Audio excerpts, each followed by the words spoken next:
Hi all, I'm going to touch on Tiger Brokers and Futu, highlighted by state media. Oh no, oh yes. Appreciate a like if you like this video and do subscribe to my YouTube channel. So what's the cause of the Tiger Brokers and Futu share price? People's Daily article or data privacy? China's Personal Information Protection Law, it was passed on 20 August 2021 and to commence as law on 1st November.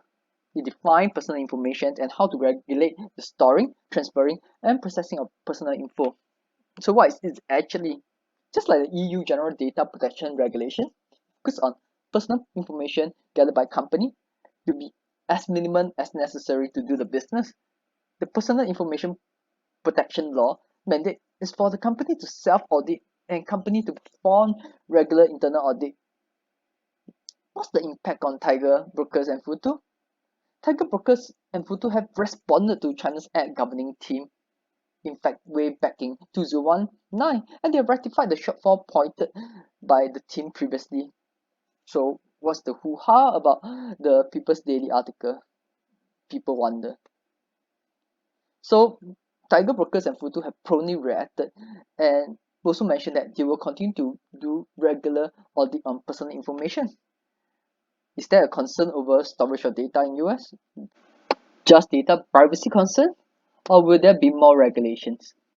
There's an investment by Interactive Brokers in Tiger in 2017. Any concerns? The concern is definitely the worries over data leak. As of 30 June 2021, over 50% of Tiger Brokers clients were having their US cash securities cleared by Tiger tricked up. Yes, there's still over 40% of the US trade being done by Interactive Brokers, but it's not so worrying from the US front, at least from my perspective. Why? Why? As of 30 June, over 200,000 of paying users are from Singapore, as reported by Tiger Brokers, out of approximately 529 paying users in aggregate. This represents 38% of total paying users. Interactive Broker can just focus on Singapore users trade. There's no concern about China's paying users. So clearing of US trades is not so worrying, at least from my perspective. But not too clear on the Hong Kong front. Tiger Brokers client Hong Kong shares are held by Interactive Brokers, but PIPL rules that Tiger, the processor, must supervise the processing by third party, in this case Interactive Brokers, to make sure that they will take measures to protect the personal information. Cross-border transfer of personal info, that's a concern right now. What about the custody account? Local storage of the data, that's being emphasized by the PIPL rules. So processors of PI, which is personal information, must store personal information within China, but if there's a cross-border transfer is required, it must pass the cyberspace admin security assessment. Also obtain professional body certification approved by cyberspace, and at the same time enter agreement with the processing party, in this case Interactive Broker, so that the personal information of the user is protected. Can Chinese citizen data be kept in China? That's a question to ask, which we'll address later. So in US, can Tiger consider my suggestions and minimize transfer to US? Is it sufficient? Being that Interactive Brokers just focus on Singapore users trade? But no idea, since I'm not a legal counsel in China or even in the world. But given my corporate finance background, I think this warrants me to take a closer look. Hong Kong. Now Hong Kong isn't that worrying given that Hong Kong is part of China. Tiger needs right now what to do is to quickly obtain the Hong Kong trading license and self-clearing license. Aha, some good news. Tiger Brokers collaboration with Alibaba Cloud. Remember, there's a article that Tiger Brokers is collaborating with Alibaba Cloud for end-to-end tech support for its trading platform. Now, the next question is, where did Alibaba Cloud have its data centers at? Well, it's been mentioned that it's in China North, China South, China East, Singapore and Hong Kong. So Tiger definitely can work together with Alibaba Cloud to address the concern. The worries here is really, will investing of overseas shares by Chinese citizens still be allowed going forward? In fact, it's a great area. China had never specifically allowed domestic investors to invest overseas. So will China explicitly ban it? Remember, way back in 2016, China's securities regulator CSRC has warned against use of unauthorized apps to trade overseas shares, but they have not taken any action since then. There's a good 4 to 5 years right now. In February 2021, China moves allowing investment in overseas shares and insurance, said a foreign exchange officer. He did nevertheless explain that there's a need to study the impact on China's balance of payment, which take into account current account and capital account, financial account, before proceeding with this move. So what's China's balance of payments right now? Is a surplus. You see that actually it's a surplus for first half of 2021. They have a current accounts surplus of 795 billion renminbi and capital and financial accounts deficit of 366, resulting in a net positive of around 430 billion renminbi balance of payment surplus. For renminbi internationalization, is this conducive?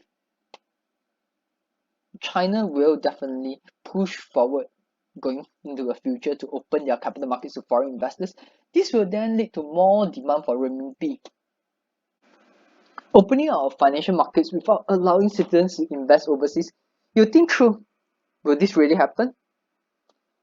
This is the USD renminbi chart. Renminbi has been strengthening, but too strong a currency in the sense of renminbi is not good for exports. And remember that China does export a lot as part of its economic growth. Do you think China want to hurt its own growth? Will China allow investment by citizens via regulations? Remember, Xi Jinping called on China to rally for common prosperity.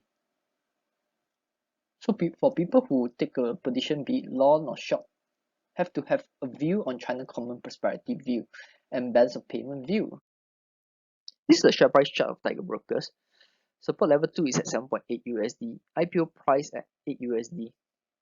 You know that Tiger Brokers price structure is very weak right now, and price really need to hold at above 7.8 USD to prevent another down leg. Near-term price movement is really dependent on market conditions and regulatory conditions, and S3 at 5.8 USD. But we can take a look at Ifast valuation, which is another Singapore-based fintech company, which is around 2 billion USD with customer assets of around 13 billion USD. Tiger Brokers customer deposit is 23.9 billion. This is not an asset. If you actually take into account the asset, which may include leverage, then that could be a bigger number. But none of the companies out in the market actually define the customer asset clearly. But customer deposit is really customer deposit, and Tiger deposit is at 23.9 billion as at 30 June 2021. If we make assumption for Southeast user deposit number using 40% out of this 23.9 is worked out to around 9.6. But your implied valuation is really dependent on what's the assumption you use for the Southeast Asian user deposits. Using Ifast valuation, the implied valuation using a 40% assumption for Southeast Asian user deposit is around 1.4 billion. This worked out to around 9.56 USD per share just for the Southeast Asian business. But right now, if you look at the price, it's around 7.8. This implies that the market is really giving a valuation using Ifast metric that they are overly concerned and they are pricing the Southeast Asian business at a lower valuation. But that's based on the assumption that the 40% assumption for the use of deposits is correct.